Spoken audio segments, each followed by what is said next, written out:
Thanks for stopping by Big Top Gaming. My name's Brian, and in this video we're going to be doing something a little different. It's like a steamroller tournament report type deal. So in this video we'll be capturing round 1, and then the subsequent rounds will be in separate videos just because of the way that I have to edit them. And we're just going to be kind of going over my adventure. I went out to Minnesota with Ethan to the Battleground Cafe, I believe it was called, and it's a pretty nice store. They had just recently moved, at least recently in my mind, because the last time I was out there, kind of mid-pandemic, I think there was still snow on the ground. They were at a much smaller location, kind of in a mini mall next to a tattoo parlor that looked a little sketchy, but they definitely are in a much more like wide space, I guess. Like I didn't feel cramped or anything in there, and it felt really good to be able to just kind of set my stuff down somewhere and not have to always hover around with it, even though I essentially had to because I was carrying a bunch of AV equipment. So first we're going to go into my list, my list pairing that I ended up bringing with me, and then we'll go through the rounds, kind of just me commentating on things. And if you have any suggestions or comments, just leave them in the comment section below, because I am looking forward to trying to do more of these, and it should be, something that I'm trying to meet the needs and demands of the people watching these. Of course, I make these videos because I like to, but I also want to make sure that you folks enjoy watching them. So without any more horsing around, let's get into talking about my lists. That would be so good if I was playing Warriors of the Old Faith with that, but I guess I wasted the opportunity. So the first list I decided to bring to this event was going to be a Lucas list in Prima Materia, and for this one I have Alice in the battle group because that's just a no-brainer for him. I also have 1 Liberator, 2 Vindicators, and a Vanguard making up the rest of his battle group. There are 2 Death Archons with 4 Trancers, along with 1 Ascendant Mentalist to accompany the failed experiments, and then I do have Prospero hanging on to a Suppressor, and then just to round out the points I did bring a Crucible Guard Mechanic. So Lucas is a pretty nasty caster after the Crucible Guard CID, and I haven't played Crucible Guard since that CID, so this was definitely a learning experience. I don't think I've ever put Lucas on the table in the history of ever. But essentially this list has the 2 Vindicators to be leveraged with TK, because you can end up getting a pretty long threat range on those big steam-powered attacks with them and Lucas. We do not have any of the trains in this list. I did want to try and leverage the clouds a little bit, since I think that there's a little bit less in the meta, at least, not that there's much of a meta that exists that can really mitigate a lot of those clouds, and it's just nice to have the ability to leverage that. And when you're bringing 120s, it's not as easy to do so.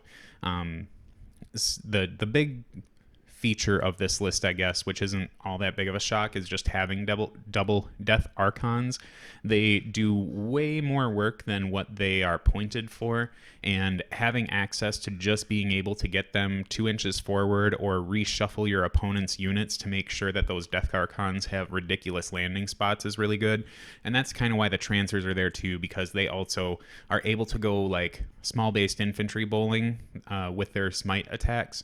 So there's a lot of movement shenanigans that come with this list, and then the Vindicators also have the ability to clear off quite a bit of spots that your opponent might not really respect with that Withering Humor Shot now and powerful attack. And when the lines end up closing in, Vindicators that get TK'd and are going into disintegrated targets are pretty dangerous themselves. For my second list, I decided to pair with Bennett, and this one was a little bit of a weird one because at first I was thinking about trying to bring McKay or Silvestro with nothing but a bunch of huge bases and a few other things to support them. But then I was just kind of screwballing around and looking at Bennett, and I was like, you know what? I have 3 units of Crucible Guard Rocketmen. I might as well just give that a shot. I think that it actually pairs pretty well with Lucas and presents a unique issue that I think that people aren't extremely prepared for in current Warmachine. So the list itself ends up bringing Alice, who maybe might have some problems keeping up with Bennett, but is still worth having in the list, especially with all the other buffs that she ends up giving out. I do have one Vindicator and one Suppressor to make up Bennett's very small battle group. And of course, Anastasia DeBray is along in this Magnum Opus list because I think she's just the most automatic 3 points in this theme. And then I have two Rocketmen Stingers, 4 Trancers, 2 Ascendant Mentalists, 1 Rocketman Ace, a Crucible Guard Mechanic, and then I have 2 full units of Crucible Guard Rocketmen with their captain and 3 Rocketmen Gunners in each unit.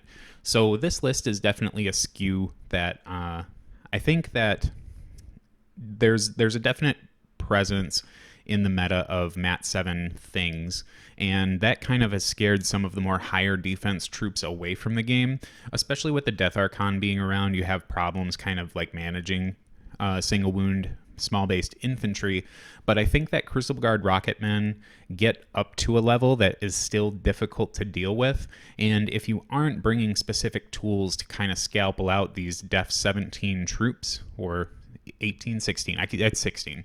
Def 16 troops, it can be a little bit difficult and you can choke on those a little bit.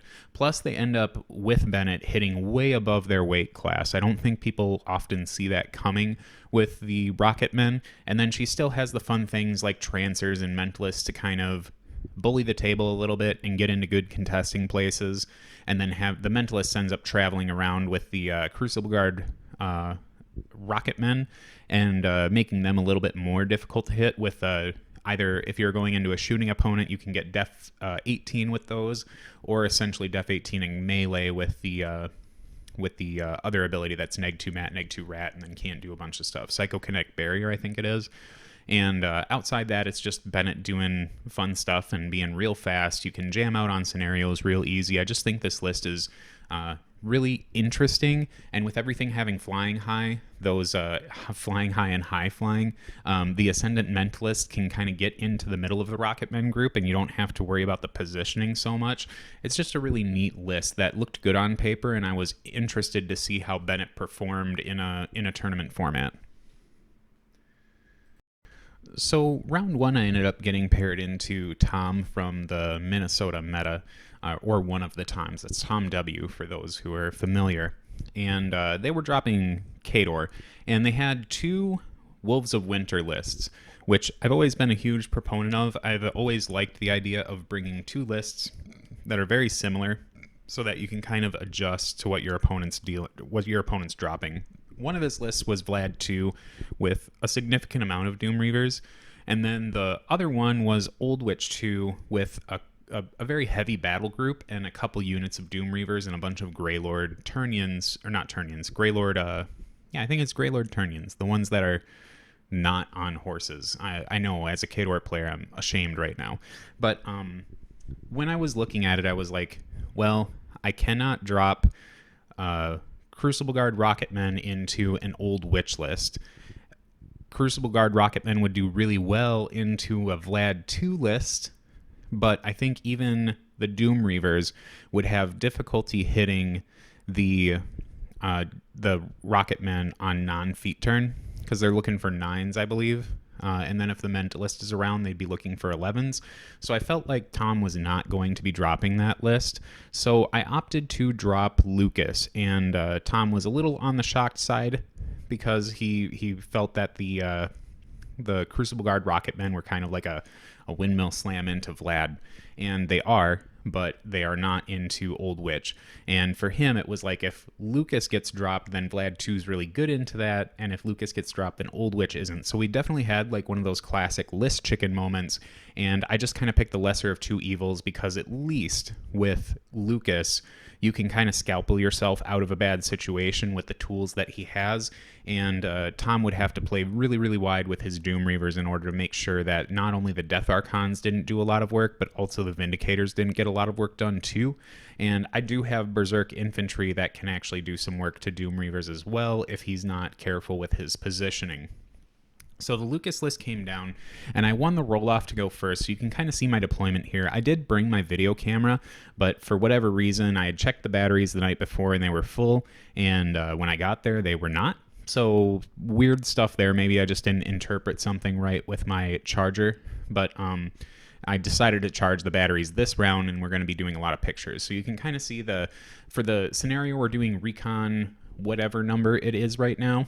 And for my objective, I think I just took the concealment objective for no particular reason. There wasn't really oh no, the Pathfinder one. That's the one I took here. And you can see I've just kind of spread my transers out and kept a lot of my pieces really central. I felt like Lucas might be able to get some advantages in the trench if Old Witch ever decided to shoot her gun. And then I'm trying to leverage a lot more of the battle group on the left-hand side of the table, and then that way I've just got Prospero and the Suppressor kind of dealing with the right-hand table with the failed experiments backing them up in case anything kind of comes over that way. So this was the result of turn 1, and I had done quite a bit with Lucas to try and get, Iron Flesh out. Well, I mean, not quite a bit, because I juice every turn. That's just the way you play Lucas.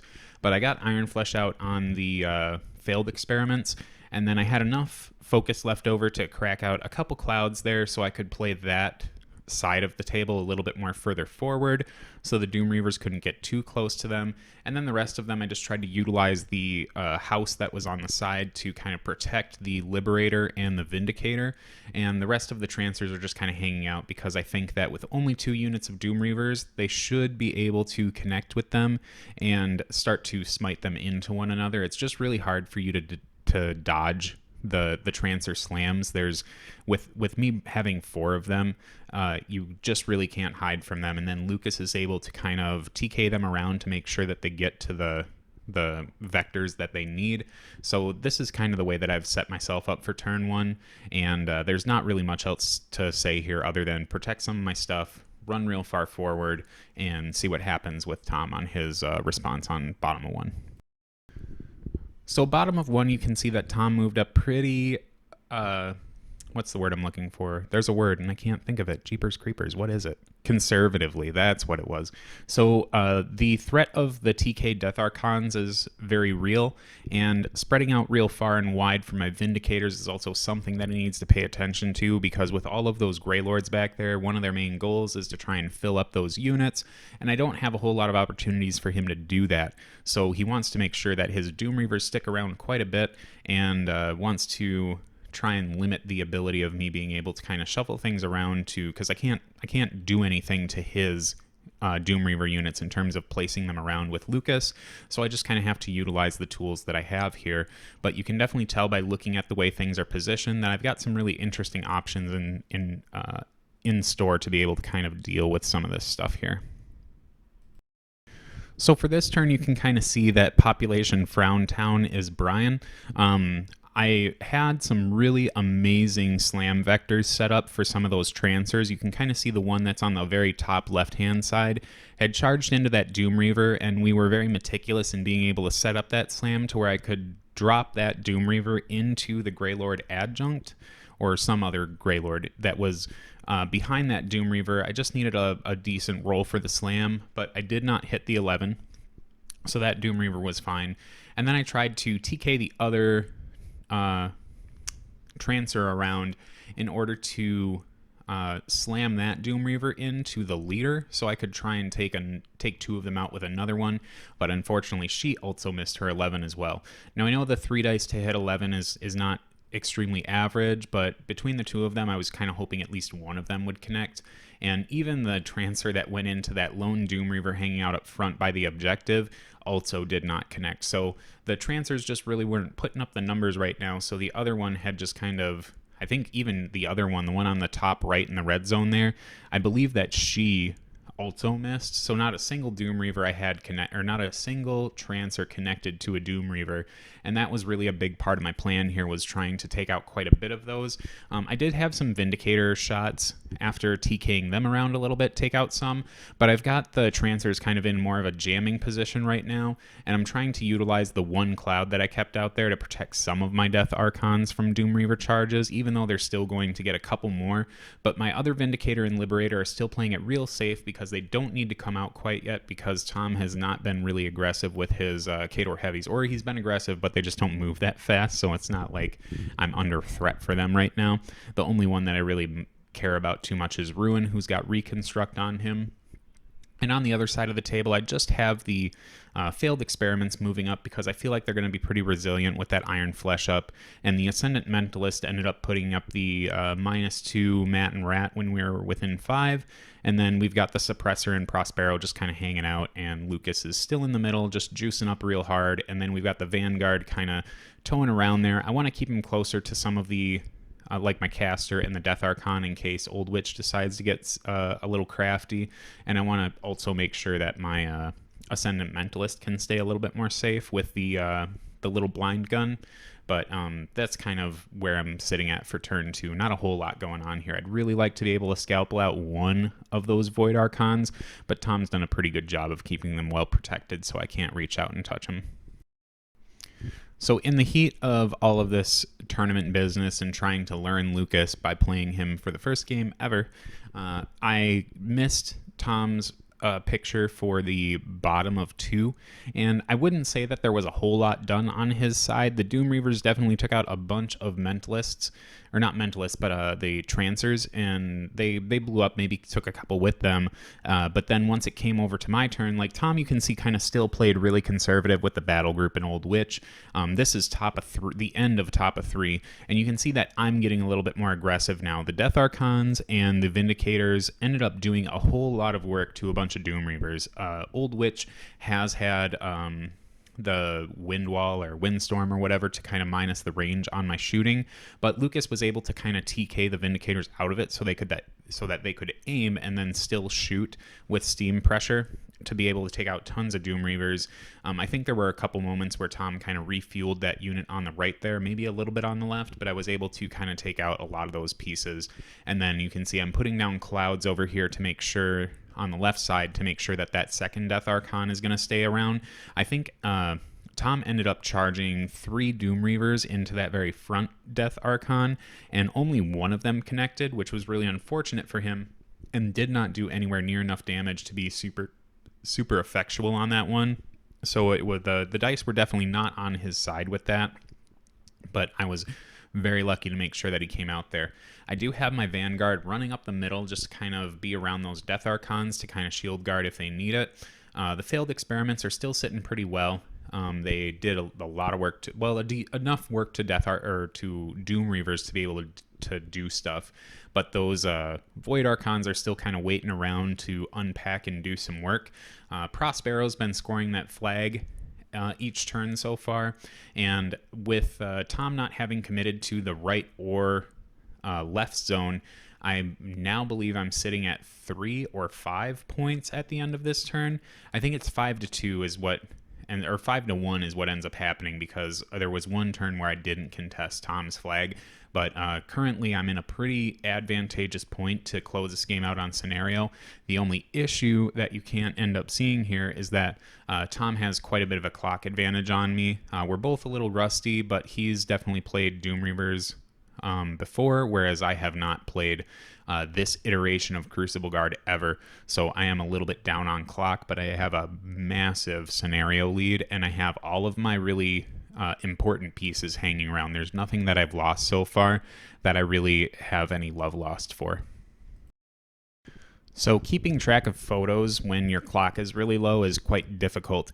So Tom ended up taking this for me while we were going, because he realized that I did want to try and capture this as much as I could, and I appreciate him for the assistance here. So you can see that Tom's done some significant work. All of my failed experiments are gone. The Mentalist is gone as well. A lot of that due to Ruin and the Marauder in conjunction with the Void Archon kind of slapping around. The Doom Reaver and Greylord Escort are still hanging around on that red zone side.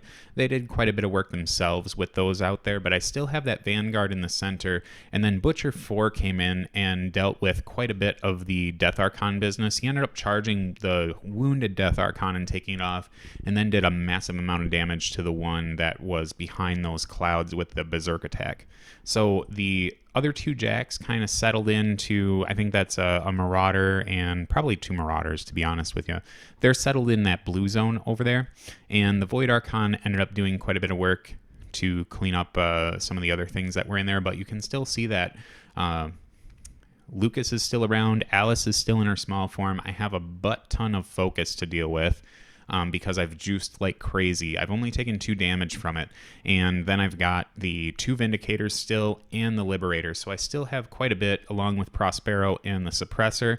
And again, Tom was not able to score any of those zones. And he was able to score his flag though. So it went from I think it was 3-1, but I was still... No, it was 5-1 and now it's 5-2. So we'll see how the next turn ends up playing out there. So this is what the end of turn 4 looks like. I think this is the top of 4. And you can see the work that I've done here is pretty decent. So I got to my turn. I had maybe 16 minutes left, 13 minutes, something like that. It wasn't a ton. And I was like, okay, well, I have 13 minutes to figure out how to close this game out because Tom's low enough on points and I'm able... Oh, that's a freaking Hermit that's on that flag. That's right, because I've been pointing damage at it every single game. So it's down to 1. This is ridiculous. So the Hermit that's sitting on that flag on the blue zone has 1 box left, and I've tried so hard to get rid of it just to lower his flag scoring options over there. But unfortunately, I just didn't have enough juice to make it happen. The Hermit actually ended up hermiting an attack on itself to try and stay on that flag. So that's kind of the position that Tom found himself in. Now that that's all kind of cleared up, which I guess I didn't really need to clear it. I guess it's fine that I cleared up. But anyways, so I get to this turn and it's 5-2. And I realize now that I just need to score a couple more points and stop Tom from scoring any in order to close this game out, and I have to do it quite quick. So what I do is I assess the table, and I'm like, okay, well, if I kill your objective and I get the Void Archon off of my flag, I win this game. Or I do... I think it was... I think the way I assessed this was get rid of the Marauder and the objective, and then I win this game. Plus, like, the contest your flag, of course, because that Hermit's just going to sit there. So there's a whole bunch of stuff going on here that happened that doesn't kind of, like, Ruin is missing. But what ended up happening here was Lucas tried to arc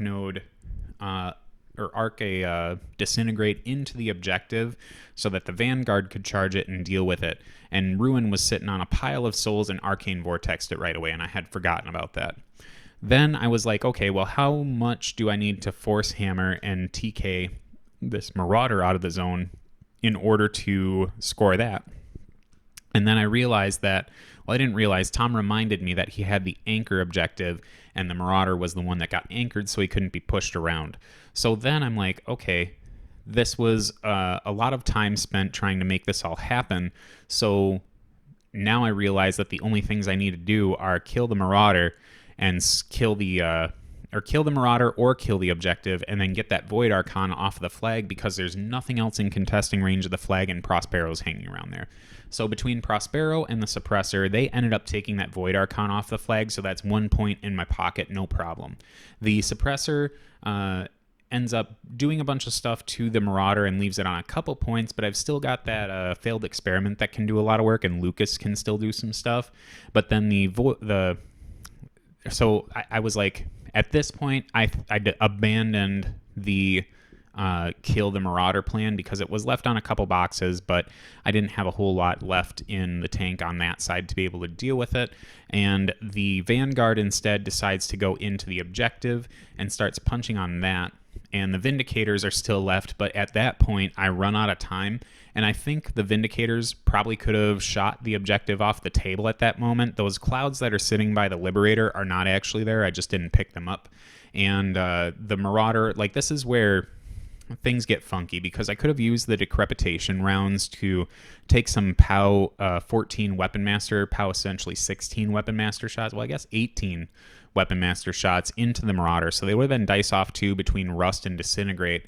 And that probably, between those two, could have taken the Marauder off the table, or probably only 1, depending on how the TKs and the range would have went on the other Vindicator. But I had very little time to do this, and I just ended up clocking on this round. So I think if I were given if I were given maybe an extra minute, because the Marauders or the Vanguard still had a couple of attacks left, or one attack left, I think, at this point, and the Vindicators still could have shot the objective to take it off the table. There's nothing around to stop me from doing that, and I just needed to get a couple more points on it in order to take it off and close the game out at 7-2.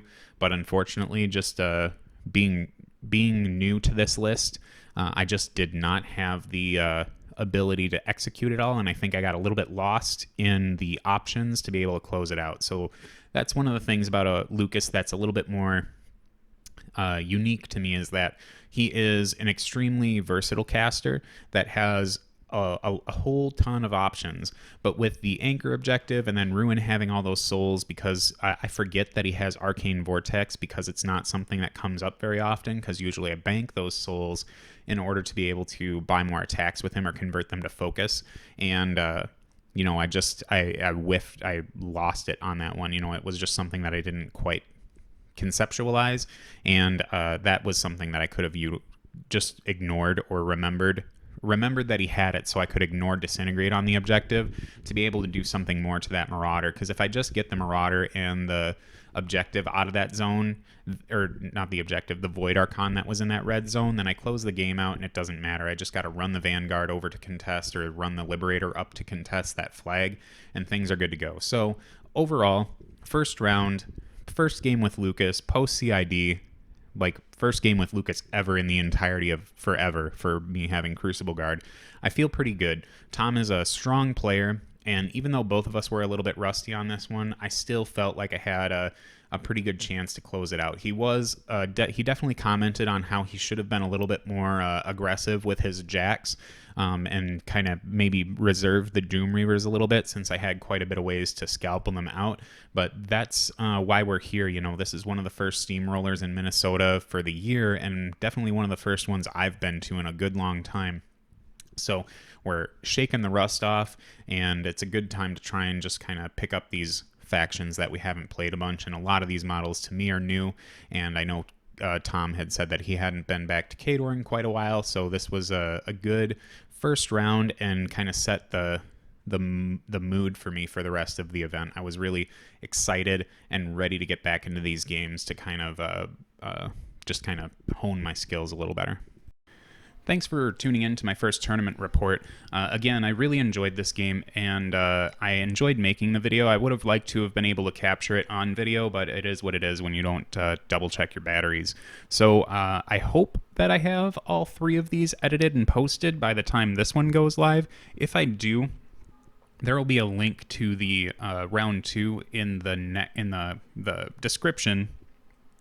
If not, I'm sure you should be able to find them anyways. I might just like start a playlist for them or something, but it'll be out when it's out, I guess, because the other one is video, and that takes a little bit longer to monkey with. But let me know again in the comments section below what you thought of this, what you would like to see me do differently, and just what you thought about the game in general. I really did enjoy playing this list, and I think I'm going to play Crucible Guard as like a main-ish faction for a little while. There's just so many things to be excited about with them right now, and as someone who hasn't played them since pre-CID, there's just so many more options that I can mess with, and it's just been a blast so far, even just kind of theorying the list together in War Room.